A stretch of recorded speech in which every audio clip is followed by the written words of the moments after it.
Assalamualaikum. बिस्मिल्लाहिर्रहमानिर्रहीम. Dear viewers, welcome to my channel. आज हम लोग करने जा रहे हैं जी फेडरल पब्लिक सर्विस कमीशन का पेपर, जो कि 24/10/2022 को कंडक्ट हुआ. तो इस पेपर का जो पोर्शन है पार्ट 1, जिसमें इंग्लिश के MCQs हैं, इसको हम आज सॉल्व करते हैं. और ये पेपर हमारे लिए जो आगे फ्यूचर में पेपर आ रहे हैं, जैसे मिनिस्ट्री ऑफ डिफेंस का आ रहा है, इसके अलावा और भी वन पेपर के MCQs बहुत ज़्यादा आ रहे हैं, तो उनमें हमारे लिए बहुत हेल्पफुल होगा.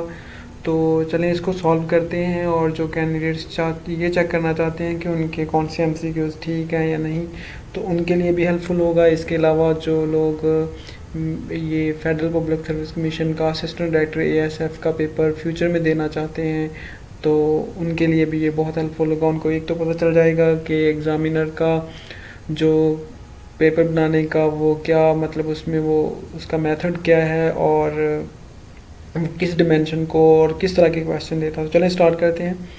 सबसे पहला क्वेश्चन था जी कि fill in the blanks with the correct answer.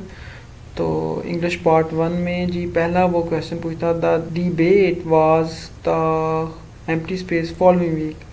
तो नीचे 4 ऑप्शन दिए हुए हैं, आप देखें. उसने एडजर्न टू दिया हुआ है, एडजर्न विद दिया हुआ है, एडजर्न ऑफ. प्रपोजिशन पूछी है, तो जो बेस्ट प्रपोजिशन है वो जी एडजर्न टू होता है. ये तो बहुत ही आसान MCQ था.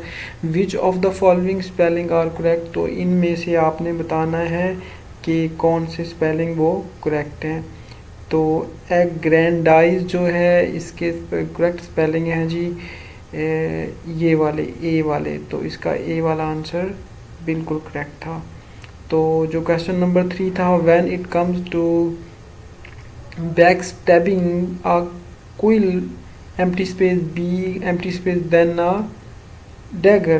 तो इसका आंसर आना है जी पहले नंबर पे जो है अ क्विल में बी, क्योंकि आपको पता है मे जो है ये एक मॉडल वर्ब है, तो इसके बाद बी आया हुआ है, तो विल भी मॉडल वर्ब था, मस्ट भी.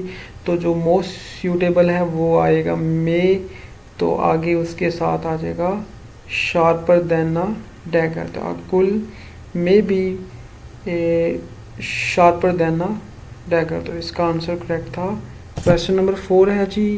क्वेश्चन नंबर 4 में पूछता है कि empty space you ever been to Amsterdam. Amsterdam ये असल में नेदरलैंड का वो दारुल खलाफा भी है, तो ये भी याद कर लीजिएगा जनरल नॉलेज में.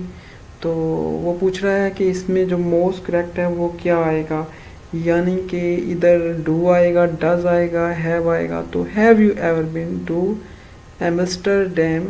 तो वो पूछ रहा है कि क्या आप एम्स्टरडैम पे कभी गए हैं. तो हैव जो मोस्ट सूटेबल वो वर्ब आएगा.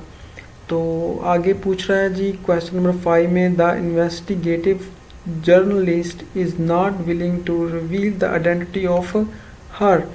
तो इसमें जो 3 वर्ड दिए हुए हैं, इनफॉर्मल, इनफॉर्म, इन्फॉर्मेंट. तो जो मोस्ट सूटेबल है वो जी है इन्फॉर्मेंट. तो इसका आंसर आना था the investigative journalist is not willing to reveal the identity of her informant. अपने इन्फॉर्मेंट की वो आइडेंटिटी बताने के लिए या रिवील करने के लिए वो तैयार नहीं है. तो आगे थे सिनोनिम थे, ये बहुत ही आसान पोर्शन था. तो कॉनिसर था. सबसे पहले कॉनिसर असल में बेसिकली माहिर शख्स को कहते हैं. तो लव ऑफ आर्ट इसका आंसर था. आगे ग्रूसम था. तो ग्रूसम का जो वो है वो आएगा, आपको पता है ग्रूसम होता है लर्ज़ाखेज़, हॉरिबल, फ्राइटफुल, इसका आएगा. आगे था बियोमॉन. बियोमॉन असल में बेसिकली होता है अफसोस या सारों के लिए ये वर्ड यूज़ किया जाता है. तो मतलब अब किसी चीज़ पे पछतावा होना, तो लेमेंट आएगा. अबंडन जो है ये आपको पता है ये बहुत ही आसान है, इसमें किसी चीज़ को रोकना, तो इसका आएगा डिसकंटिन्यू. तो रैथ है, रैथ असल में बेसिकली गुस्से को कहते हैं, तो इसका आएगा एंगर. ये तो सिनोनिम बहुत ही आसान थे, तो इनको याद कर लें. ये मोस्ट रिपीटेड हैं CSS के. मोस्टली मुझे लग रहा है जो CSS PMS का इसका प्रेसी का पेपर होता है, उसमें से ये कुछ ना कुछ, ये उन्हीं में से ये बियोमॉन है, ये भी आया हुआ है, अबंडन भी आया हुआ है, ये रैत, ये तीनों MCQ CSS में आए हुए हैं। तो इसलिए अगर 70 ग्रेड की पोस्ट की तैयारी के लिए आप तैयारी कर रहे हैं तो उसके लिए आपको चाहिए कि जो प्रेसी के पेपर हैं प्रीवियस CSS के, उनमें से जो उसके सिनोनिम एंटोनिम या 20 नंबर के MCQs वाला पोर्शन है वो सारे सॉल्व करें, ताकि आपका इंग्लिश का पोर्शन काफ़ी हद तक हल हो जाए। क्योंकि FPSC CSS या PMS के जो प्रीवियस पेपर हैं उनको बहुत ज़्यादा यानी वन पेपर में प्रेफर करता है। Choose the correct antonym of for the following words. तो आगे ये कुछ वर्ड्स दिए हुए हैं, इनके आगे जी आपने बताने थे एंटोनिम। तो इनमें सबसे पहला है जी मिलिट्री है। मिलिट्री का जो एंटोनिम है वो है जी जनाब सिविल। आपको पता है एक होती मिलिट्री होती है और जो दूसरा धारा होता है वो सिविल होता है। आगे वर्ड है जी सबवर्जन। सबवर्जन का है कंप्लाइंस।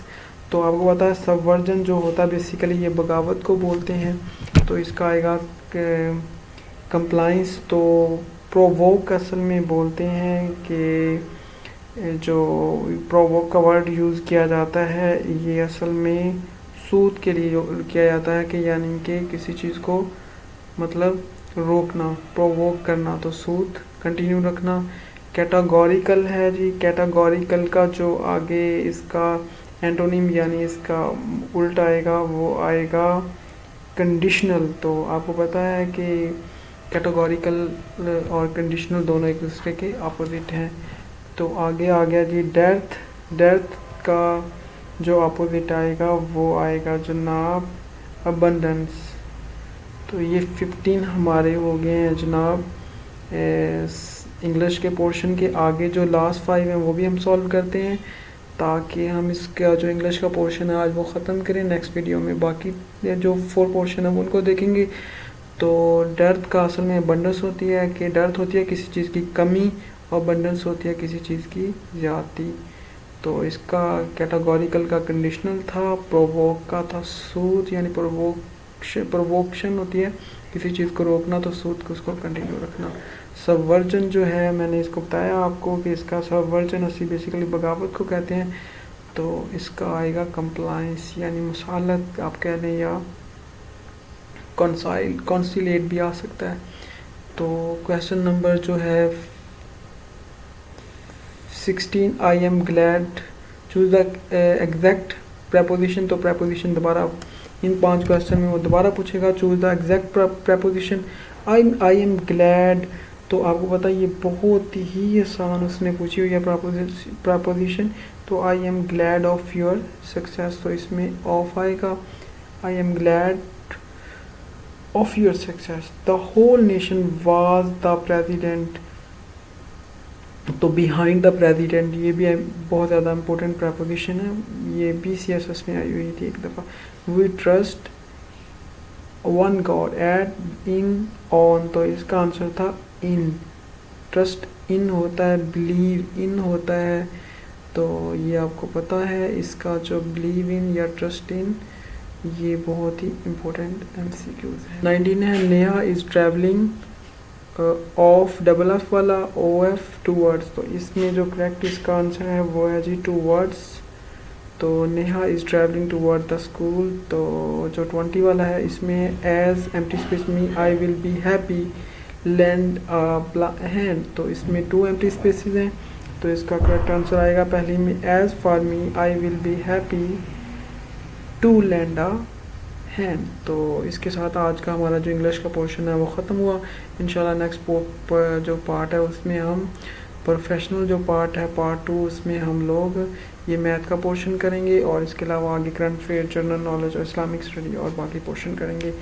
तो वीडियोस को प्लीज़ देखें। अगर आपको पसंद आई तो आप प्लीज़ लाइक का बटन प्रेस करें और चैनल को सब्सक्राइब करें, और कमेंट सेक्शन में अपनी राय से आगाह करें। Thank you so much. अपना ख्याल रखें। फ़ी अमानिल्लाह। अल्लाह हाफ़िज़।